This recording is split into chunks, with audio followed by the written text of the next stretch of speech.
So this video is a bit of an experiment. I haven't posted on here in about 5 years. But I've been feeling interested in giving this another try. And I've learned a lot in the time that I've been away. And today I'd like to explore the topic of uncertainty. And in recent years, I've been really focused on this topic of trauma recovery work and spirituality. Trauma recovery as a spiritual path. And I think that the strengths of modern trauma healing work are incredible. I didn't like it for a long time. For a long time, I had a negative view of Western psychology or therapy or these kinds of things. But I've come to understand that they are offering something very unique and very special. And I've done a lot of work in that area. I also really love spirituality, mysticism, nature-based spirituality, meditation. But there is this synergy between the two that I think, if I continue to make videos on this channel, that's what the topic is going to focus on. And in the West, we have worked very hard at figuring out all the ways in which the ego gets fucked up. How does the ego get fucked up? Well, you can look at your family history, you can look at your family system dynamics, you can look at your childhood, you can look at the cultural conditioning, all of your unmet needs, all of your fears, all of your issues around self-worth, your inability to love yourself.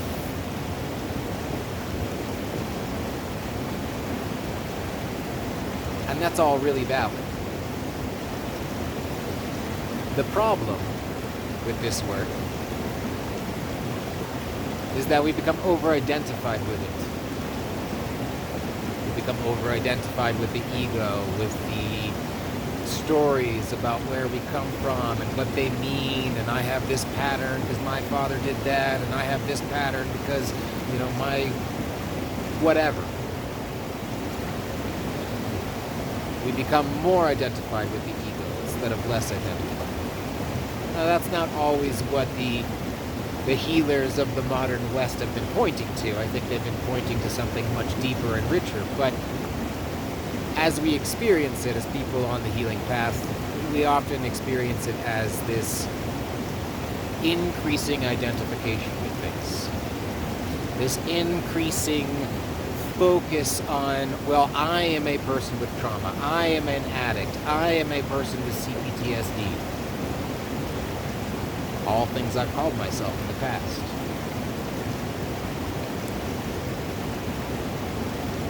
What particularly the Eastern traditions have to offer is helping us to remember that we are none of those things.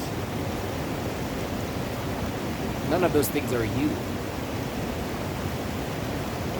You are not your pain. You are not your fear. You are not what happened in your childhood. You're not the story that perhaps if you were exploring those traditions, these new traditions from the West around trauma and psychology, perhaps these stories at one point gave you a sense of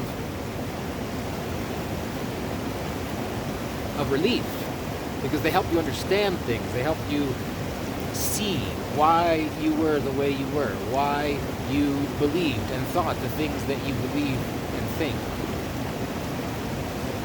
But at some point, the story becomes a prison. The story becomes a trap. The story becomes its own wounding. And in reality, you're none of those things. In reality, there is no you.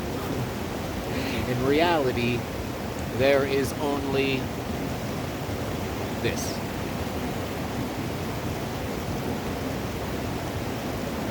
There is only phenomenon arising in the infinite field of awareness. There is only the dream, and the dreamer, and the dreamer's many costumes.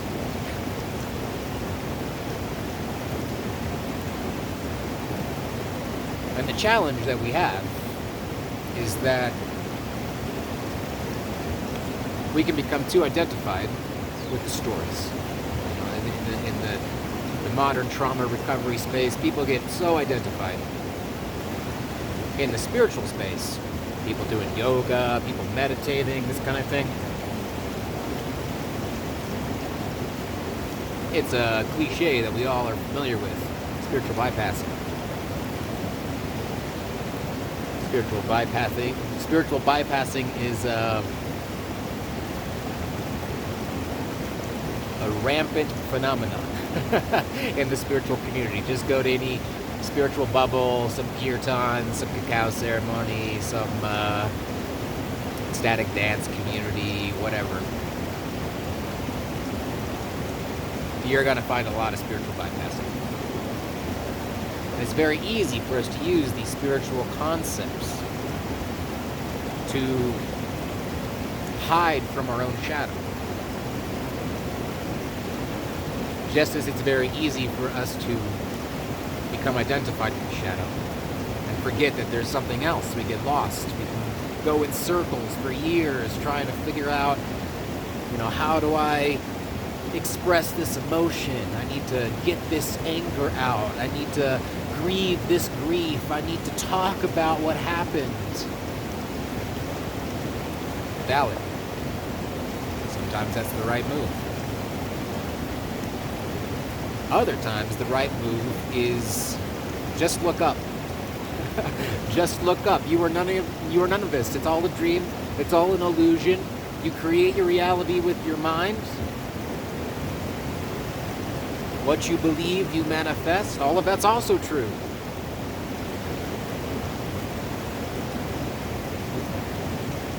And so, the topic of uncertainty. This is something that I think bridges these two worlds. In some beautiful ways. I mean, there's some really interesting things that the different spiritual and mystic and contemplative and alchemical traditions of the world that they point to, that we can also see in the world of trauma and trauma recovery. And one of them is our relationship to uncertainty.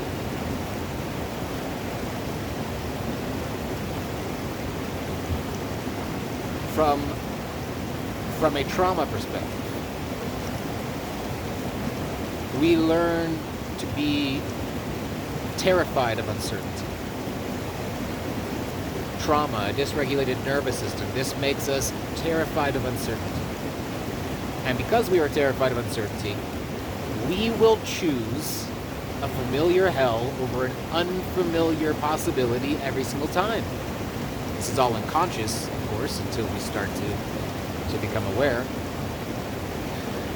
But in my own life, this has looked like an infinite variety of predictive models, these projections of my unconscious mind onto the future that are always negative. Negativity bias, catastrophizing, these kinds of ideas. I can't do this because it's going to blow up in my face. I can't do this because it's going to be bad. I can't do this because it's going to not work out for me the way it works out for other people. That person can do it, but I can't do it. If I tried to do it, it would be bad. It would fail.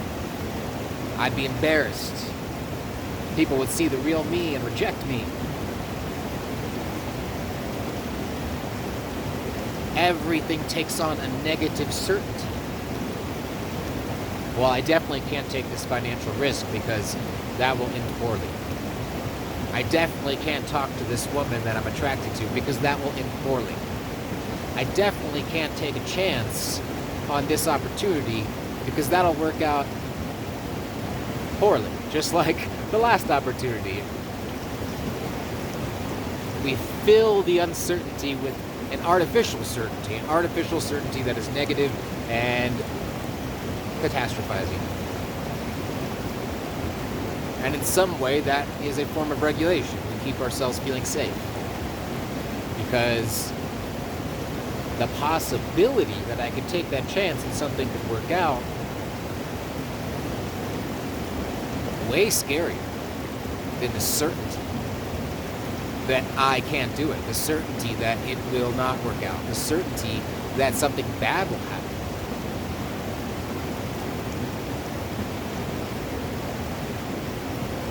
Likewise, in spiritual frameworks, I'm thinking of a more mystical Christianity perspective.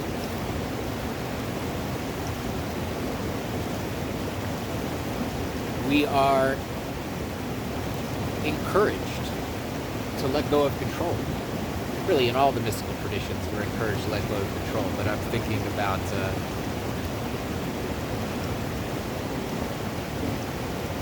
the lineage that I grew up in and the positive things that it had to offer. And there is this trust.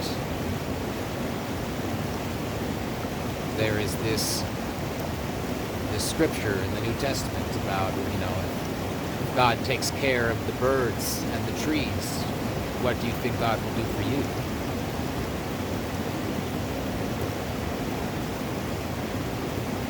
And so much of our relationship to the divine is about trust in the face of the unknown. I walk through the valley of the shadow of death. I fear not evil.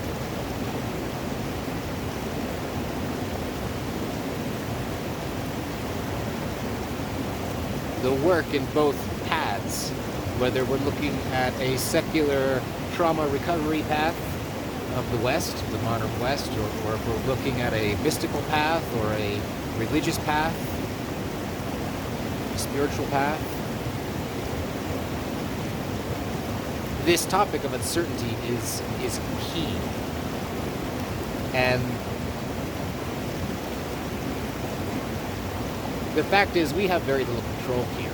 This is where the New Age hippies aren't going to like what I have to say.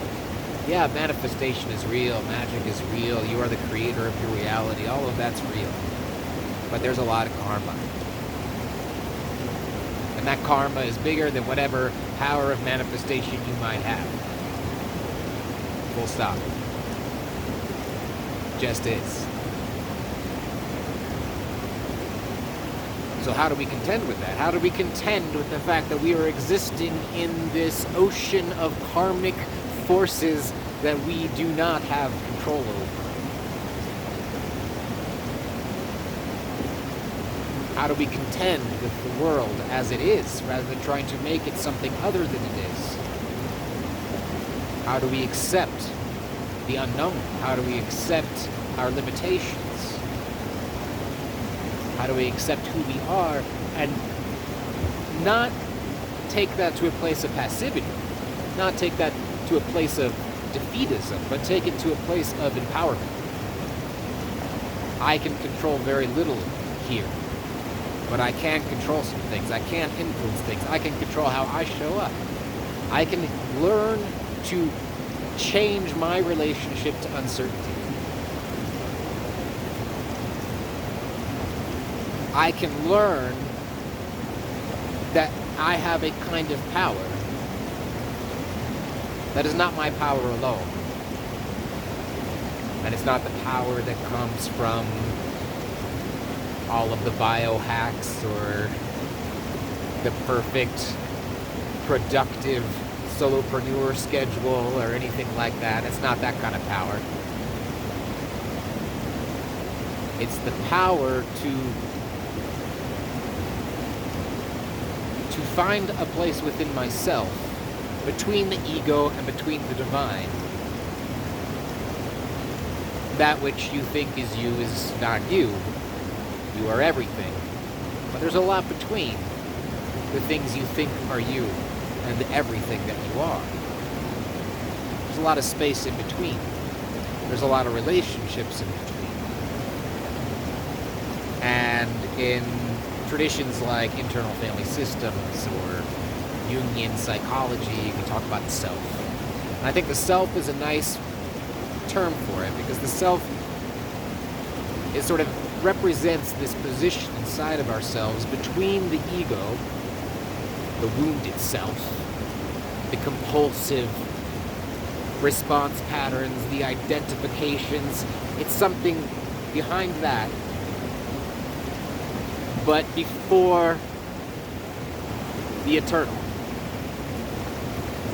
Right? If you keep following that trajectory inside of yourself from ego back, you get to source, you get to everything. But you can't really function as everything.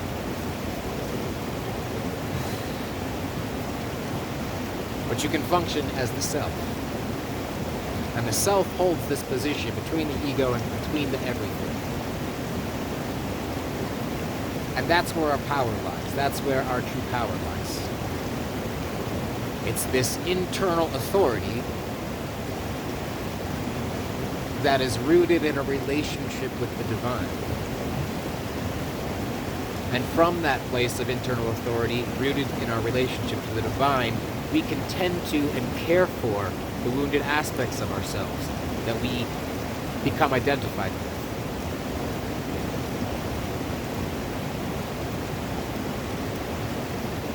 And it is this part of ourselves that does not fear uncertainty.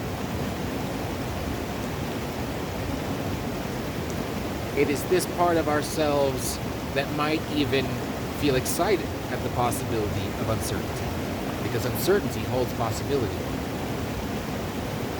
Uncertainty holds possibility.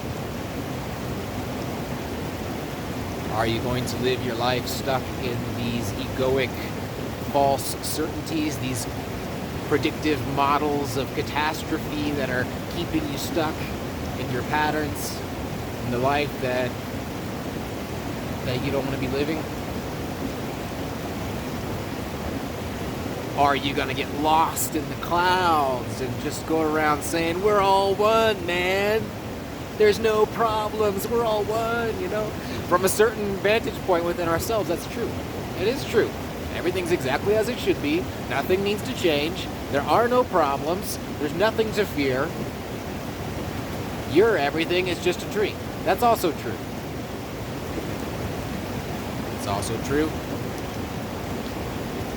that every time you've taken a chance on what you really want, it's led to pain. And you don't want to do that again. That's also true.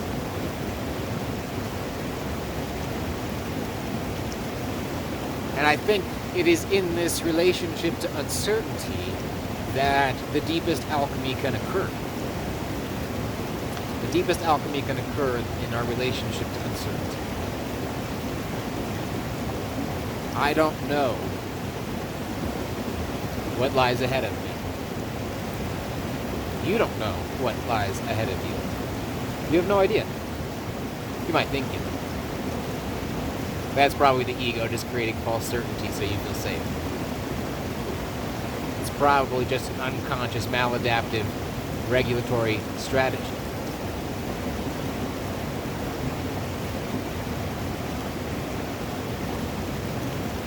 We don't know where this is going. That's always been true. At this moment in history, it's a little extra true. And I think everyone feels that.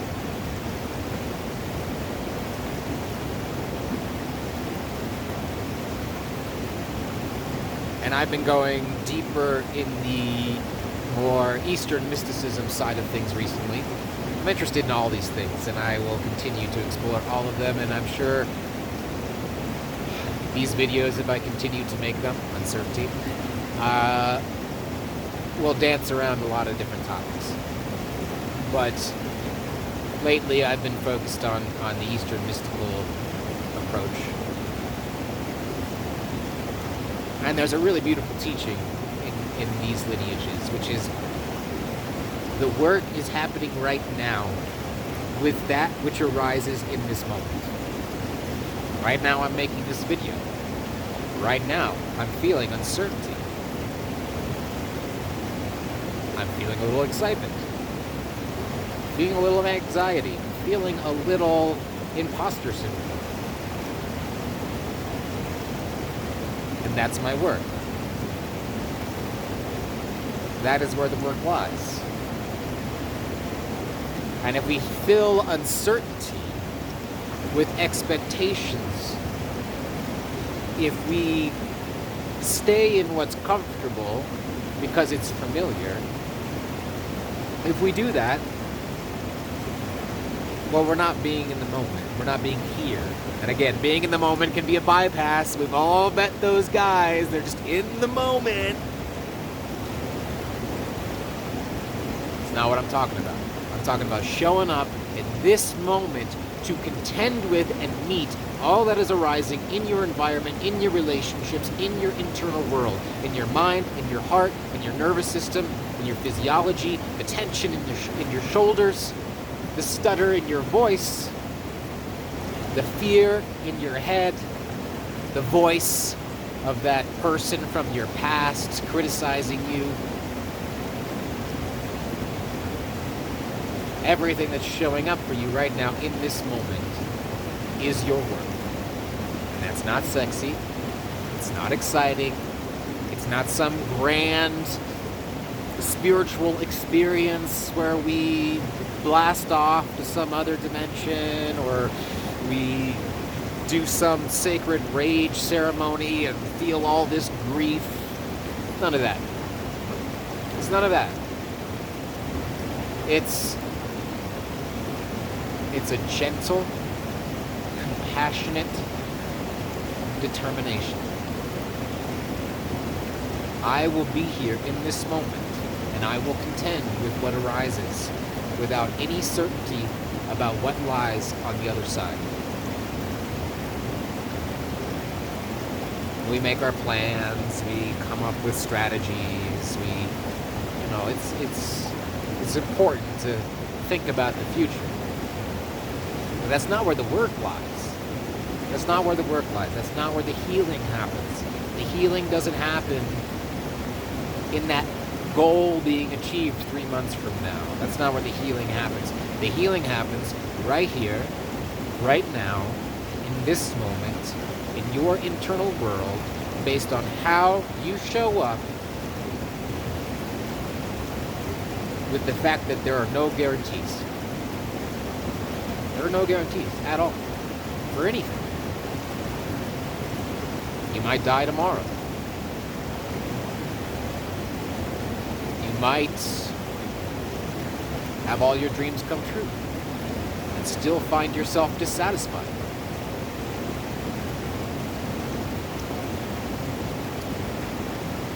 Who would you be if all of your dreams came true? If everything you wanted happened, who would you be? Why would you be dissatisfied? Can you be certain that if you got exactly what it is you're clinging to right now, that longing, that desire, that thing, can you be certain that if you got it,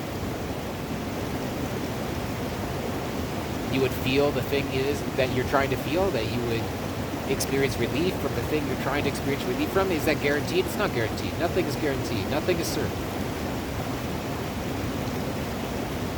And it is an appropriate human response to be terrified by that.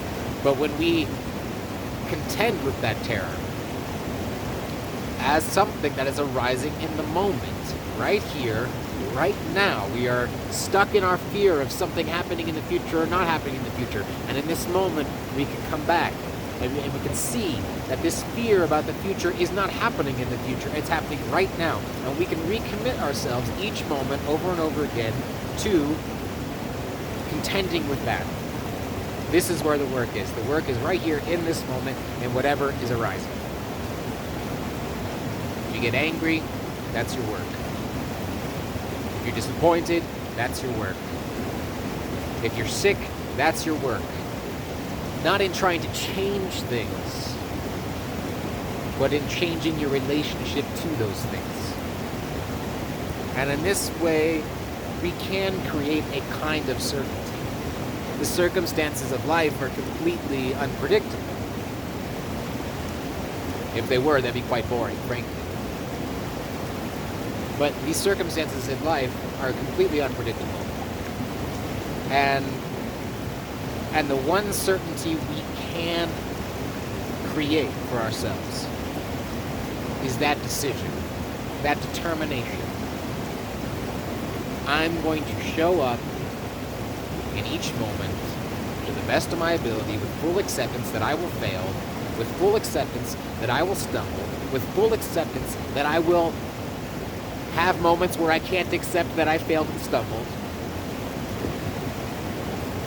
and show up anyways. Just have this decision, this determination.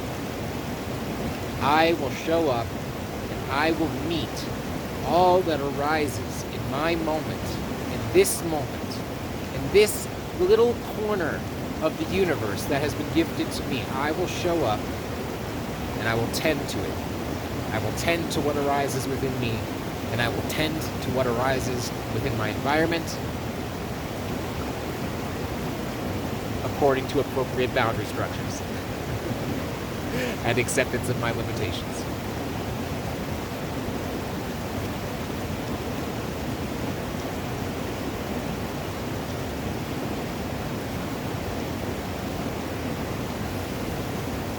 Uncertainty is opportunity. And the fear that we feel about uncertainty is an opportunity. So I'm feeling uncertainty about whether or not I'm going to make more of these videos. If you go back and watch my old videos, you'll see I say this a lot. But something keeps calling me back. Something keeps calling me back. And I'm going to meet that uncertainty as an opportunity. And it's possible. I'm uncertain, but it's possible that I've reached a point in my journey. How many years has it been now? At least 10 years, more than 10 years, focusing heavily on spirituality and healing and these kinds of things. More than that, really. 15 plus years. It might be, despite the imposter syndrome, despite the fear,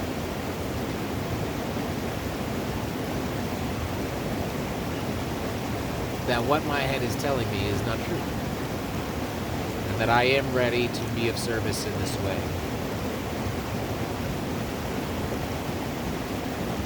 So I'm going to continue exploring that and experimenting with that, and I really believe in authenticity and vulnerability. I don't really want to make fancy videos. I just want to get on here and talk with you all. I know that's probably not the thing to do on YouTube these days. Everyone's got to have like drones and all that kind of shit. But I just like coming out here by the river and talking.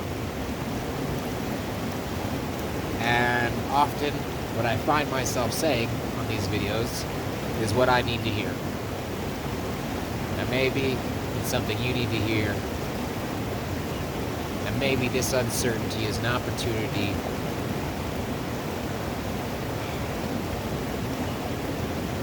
to be ready for more than I think. Maybe you're facing such things in your life. Maybe you're ready. In this moment, astrologically, what's happening in the world right now, what's probably happening in your life, there's a very, very, very good chance that you're ready for a lot more than you think you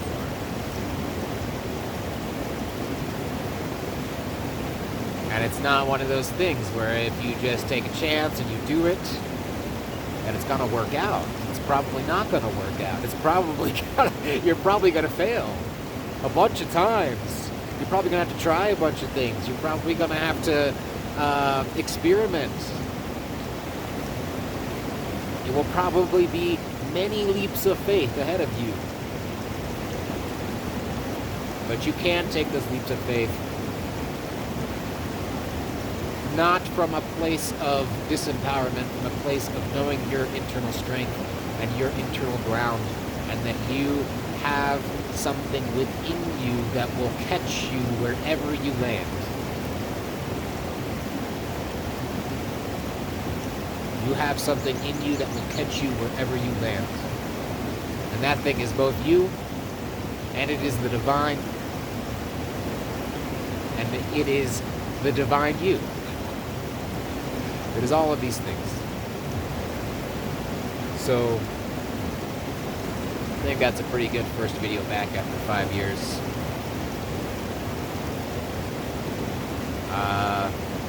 Subscribe, I guess. Thanks for watching.